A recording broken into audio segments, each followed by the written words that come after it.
Assalamualaikum warahmatullahi wabarakatuh. Selamat siang, Mbak Daina.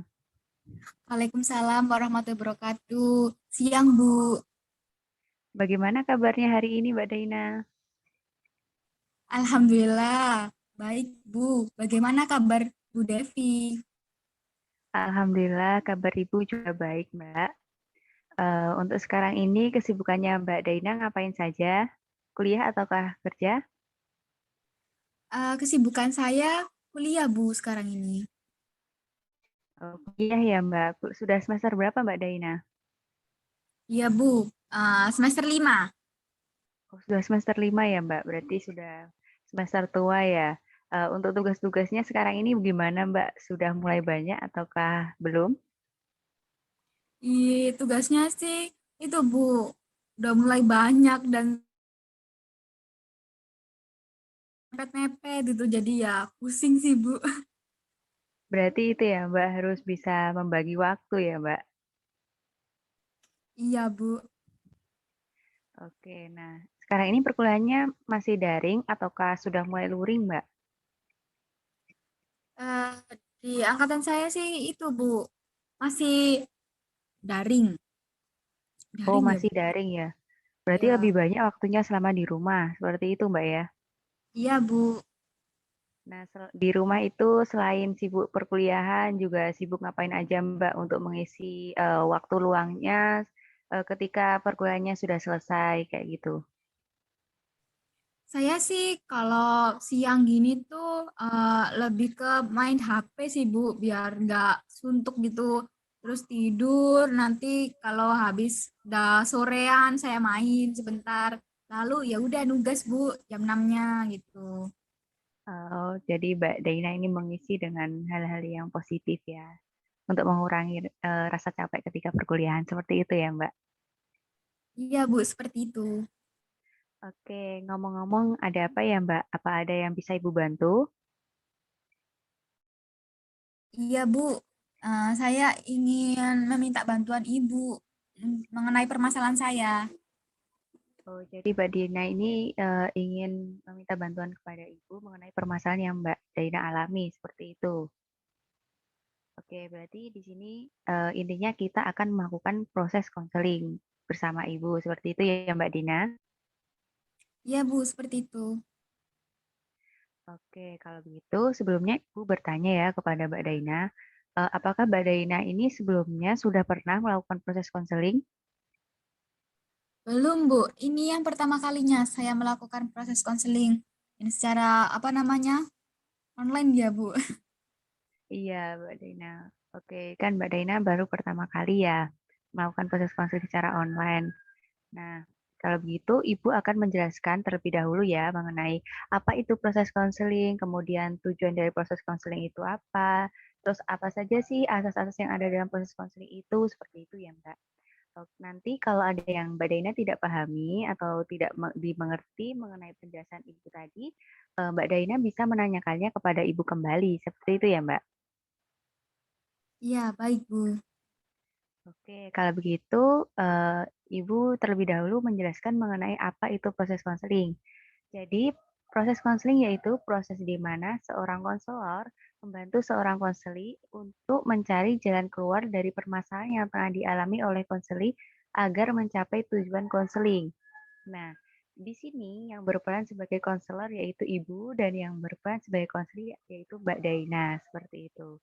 Nah, untuk tujuan konseling sendiri yaitu untuk memandirikan si konseli tersebut agar dapat mencari jalan keluarnya secara mandiri seperti itu, Mbak.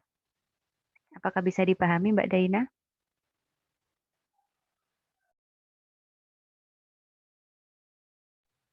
Halo, Mbak. Sepertinya gangguan sinyal ya, Mbak.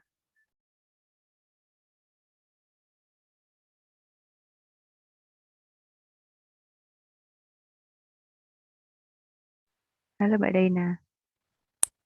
Halo, Bu. Sepertinya gangguan sinyal ya.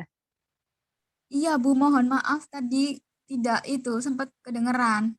Bisa Oke, kalau diulangi? nggak apa-apa, nah Ibu ulangi lagi ya mengenai penjelasan Ibu tadi tujuan dari proses konseling. Jadi tujuan dari proses konseling yaitu untuk memandirikan si konseli agar dapat mencari jalan keluar dari permasalahannya tersebut. Di mana di sini yang dapat mencari jalan keluarnya yaitu, si konseli sendiri dan di sini ibu hanya sebagai, pendamping ketika melakukan proses konseling, seperti itu Mbak Daina. Apakah bisa dipahami?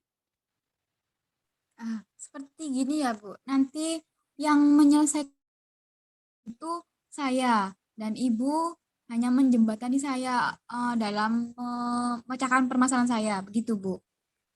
Iya, betul sekali Mbak Daina, seperti itu. Oke, selanjutnya Ibu menjelaskan mengenai asas-asas yang ada dalam proses konseling ya, Mbak. Jadi dalam asas proses konseling ini terdapat 3 asas. Yang pertama ada asas kerahasiaan, kemudian ada asas keterbukaan, dan yang ketiga ada asas kesukarelaan. Untuk yang asas kerahasiaan ini, Mbak Daina itu tidak perlu merasa khawatir maupun ragu dan cemas ketika menceritakan permasalahan yang Mbak Daina alami kepada Ibu ketika proses konseling ini, di mana kita sudah menjamin kerahasiaannya, sehingga hanya ada Mbak Daina dan Ibu saja yang mengetahui permasalahan yang Mbak Daina ceritakan, seperti itu. Nah, di sini apakah Mbak Daina masih merasa ragu ataukah sudah yakin untuk menceritakan permasalahannya kepada Ibu ketika proses konseling ini? Sebenarnya sih iya Bu, saya masih sedikit ragu karena kan ini kan pertama kali saya melakukan proses konseling bersama Ibu. Jadi di sini saya sedikit takut kalau jika nanti saya menceritakan permasalahan, kalau teman saya mengadakan konseling bersama Ibu, nanti takutnya Ibu menceritakan permasalahan saya kepada teman saya, seperti itu Bu takutnya. Oke, jadi di sini Mbak Daina tidak perlu merasa khawatir ya kalau permasalahan yang Mbak Daina alami ini bisa bocor atau diketahui oleh pihak lain karena di mana insya Allah di sini Ibu bisa menjaga rahasia dari apa yang Mbak Daina ceritakan seperti itu Mbak Daina. Baik Bu, kalau Ibu sudah bilang seperti itu, saya sekarang udah mulai tidak ragu lagi Bu. Oke, kalau begitu selanjutnya Ibu akan menjelaskan mengenai asas keterbukaan ya.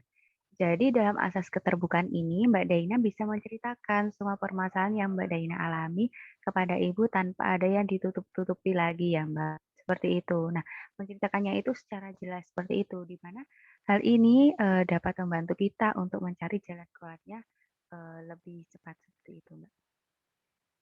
Untuk selanjutnya ada asas kesukarelaan. Dalam asas kesukarelaan ini, Mbak Daina ini mengikuti proses konseling ini itu secara sukarela, niat dari hati Mbak Daina sendiri tanpa ada paksaan dari pihak manapun, seperti itu. Nah, sebelumnya Ibu ingin bertanya ya kepada Mbak Daina ya. Mbak Daina ini mengikuti proses konselingnya niat dari Mbak Daina sendiri atau terdapat paksaan dari pihak luar? Ini saya sendiri Bu, tanpa ada paksaan dari siapapun. Alhamdulillah kalau niat dari Mbak Daina sendiri ya.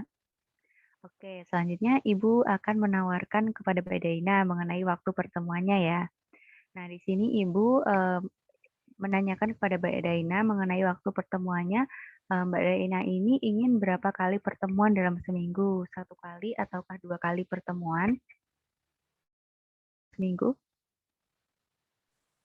Bagaimana kalau 1 kali gitu Bu? Oke, 1 kali pertemuannya ya. Untuk durasinya mau berapa menit setiap 1 kali pertemuan tersebut? 20 menit atau 30 menit? Kalau waktu saya rasa 30 menit itu sudah cukup Bu, tidak terlalu panjang juga tidak terlalu pendek gitu.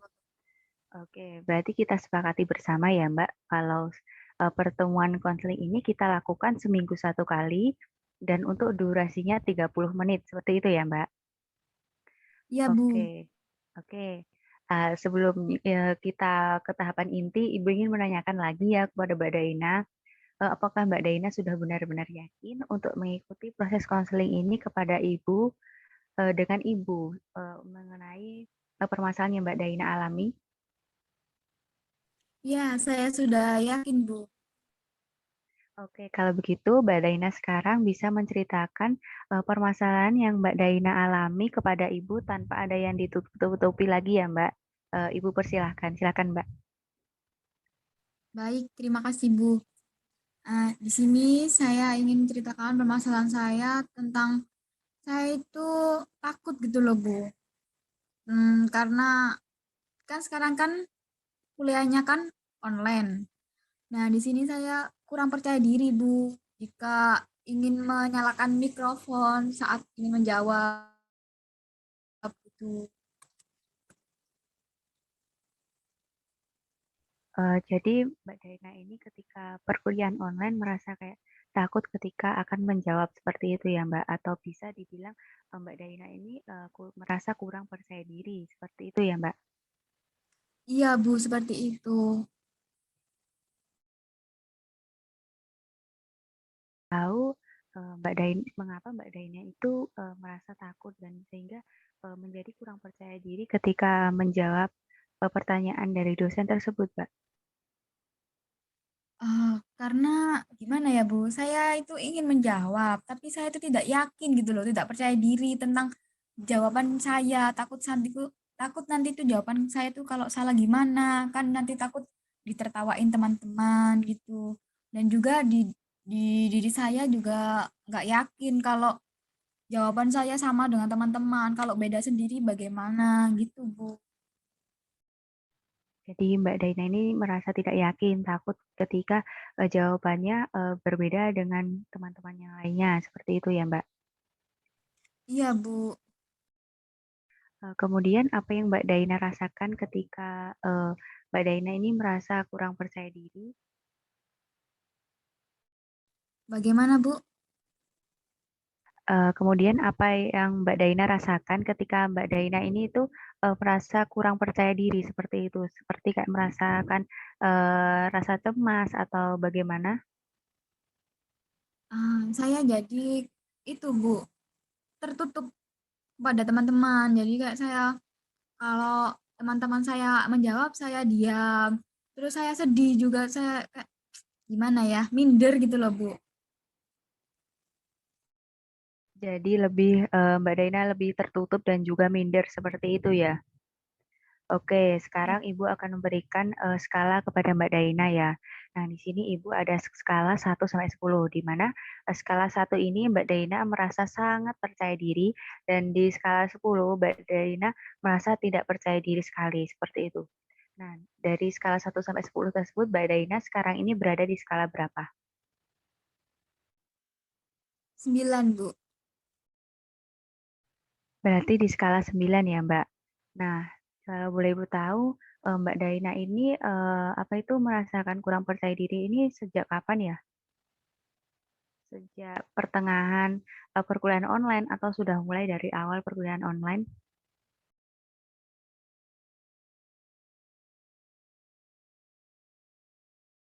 Mohon maaf, Mbak, suaranya tidak terdengar. Ya ampun, saya lupa, Bu. Maaf, saya ulangi sejak itu, Bu. Pertengahan kuliah semester 4, Bu. Oke, jadi merasakan kurang percaya diri itu ketika perkuliahan daringnya itu semester 4 seperti itu ya, Mbak ya? Nah, di sini Iya, apakah Mbak Daina sudah berusaha, apakah sudah melakukan usaha sebelumnya untuk meningkatkan rasa percaya diri Mbak Daina ketika menjawab pertanyaan dari dosen? iya, Bu. Saya sudah berusaha. Jadi malamnya itu saya itu belajar. Nah, eh, yang materi mau disampaikan itu saya cari jawabannya. Lalu jika dosen bertanya, biar saya tuh bisa menjawab gitu. Tapi di diri saya masih ada rasa kurang percaya diri tadi itu, Bu. Lalu ya udah saya nggak berani open mic gitu. Oke, jadi sebelumnya Mbak Daina sudah melakukan usaha ya untuk meningkatkan rasa percaya dirinya, akan tetapi belum terlaksana dengan baik. Seperti itu ya, Mbak. Nah, di sini Ibu akan memberikan sebuah pertanyaan keajaiban ya kepada Mbak Daina. Nah, bagaimana kalau Mbak Daina ini mendapatkan sebuah tongkat ajaib? Kemudian Mbak Daina itu merasa percaya diri. Nah, apa yang Mbak Daina rasakan? Ya, saya senang sih, Bu. Saya ingin kalau dapat apa namanya satu keajaiban tadi, saya bisa menjadi orang yang percaya diri seperti teman-teman saya. Terutama saya lebih yakin lagi tentang jawaban saya sendiri tanpa melihat dari teman-teman saya gitu, Bu. Dan saya ingin tidak apa ya, tidak minder gitu loh, Bu. Oke, jadi Mbak Daina merasa senang ya karena sudah percaya diri dan tidak minder lagi ketika menjawab pertanyaan seperti itu. Nah, untuk planning ke depannya ini Mbak Daina mau ngapain lagi untuk meningkatkan rasa percaya dirinya selain usaha yang telah Mbak Daina lakukan sebelumnya? Planning saya kalau malam tadi kan udah mulai belajar. Nah, sekarang saya coba latihan di depan cermin, Bu. Saya kayak ngomong-ngomong sendiri gitu biar nanti kalau saya open mic apa yang saya omongin itu udah saya rencanain gitu loh, Bu, biar tertata, biar nggak gugup lagi gitu sih, Bu, planning saya. Menurut Ibu, planning untuk kedepannya yang Mbak Daina sebutkan tadi itu sudah cukup bagus ya untuk Mbak Daina, dan usaha yang sebelumnya itu juga bisa digunakan kembali. Eh, Hanya saja perlu sebuah komitmen seperti itu ya Mbak Daina, untuk bisa meningkatkan rasa percaya dirinya.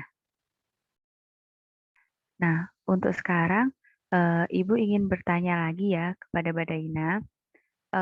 Sekarang Mbak Daina sudah berada di skala berapa? 1 sampai 10 tersebut.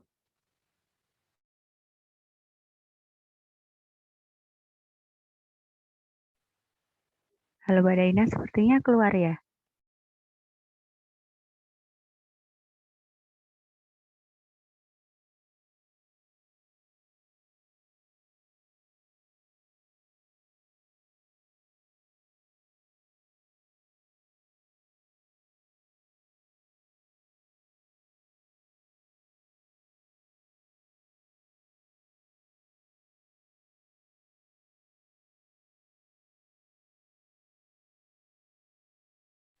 Halo Mbak Daina. Kok metu? Halo Mbak Daina, apakah bisa mendengar suara Ibu?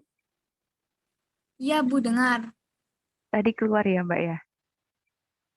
Iya, Bu. Ini jaringannya mungkin. Iya, mungkin jaringannya Mbak. Sekarang kan ya musim hujan, sudah mulai mendung juga cuacanya. Ibu ulangi ya tadi. Ibu rasa planning ke depannya itu sudah cukup bagus ya Mbak ya. Yang Mbak Daina sampaikan, usahanya juga sebelumnya juga bisa dilakukan kembali untuk menunjang keberhasilan rasa percaya dirinya. Eh, Hanya saja perlu sebuah komitmen seperti itu Mbak Daina. Halo, apakah bisa mendengar suara Ibu, Mbak Daina?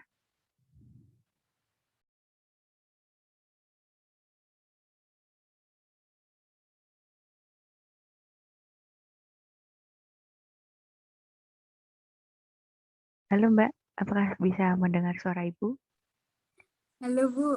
Ya, bisa, Bu. Oke, Tadi nggak bisa dengar. oke, Ibu ulangi lagi ya. Kan Mbak Ya, Daina Bu. tadi sudah menyebutkan planningnya untuk kedepannya ya. Dan itu sudah bagus menurut Ibu. Dan usaha yang tadi sudah Mbak Daina lakukan itu juga bagus. Jadi di sini bisa dipadukan seperti itu Mbak Daina. Dan perlu sebuah komitmen agar Mbak Daina ini bisa lebih percaya diri. Seperti itu ya, Mbak.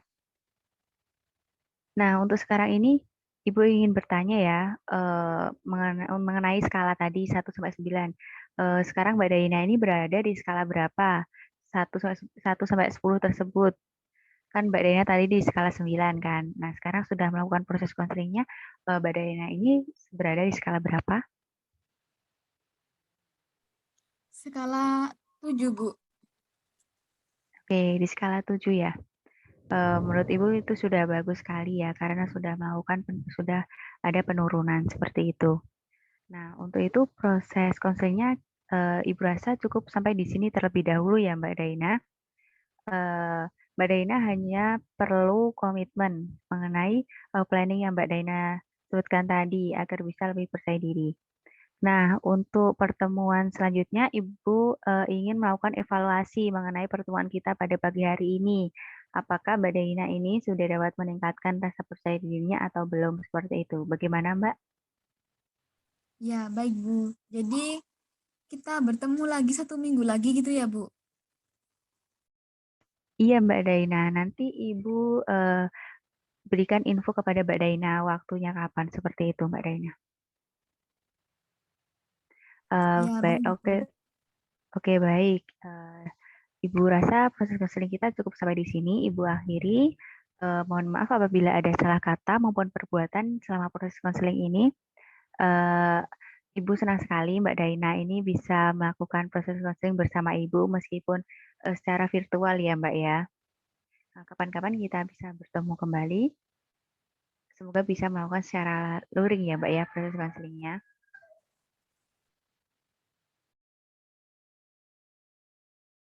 Mohon maaf Mbak, suaranya mati. Iya, terima kasih ya Bu sudah menyempatkan waktu untuk membantu saya mengenai permasalahan saya. Tadi kan di sesi akhir apa tengah-tengah itu kan ada masalah kendala sinyal ya Bu. Jadi semoga di minggu selanjutnya kita bisa ketemu secara langsung Bu. Oke baik Mbak Daina, Ibu tunggu ya di pertemuan. Ibu akhiri, wassalamualaikum warahmatullahi wabarakatuh. Terima kasih Mbak Daina ya sudah melakukan proses konseling pada pagi hari ini, siang hari ini. Waalaikumsalam warahmatullahi wabarakatuh. Terima kasih Bu. Sama-sama Mbak Daina.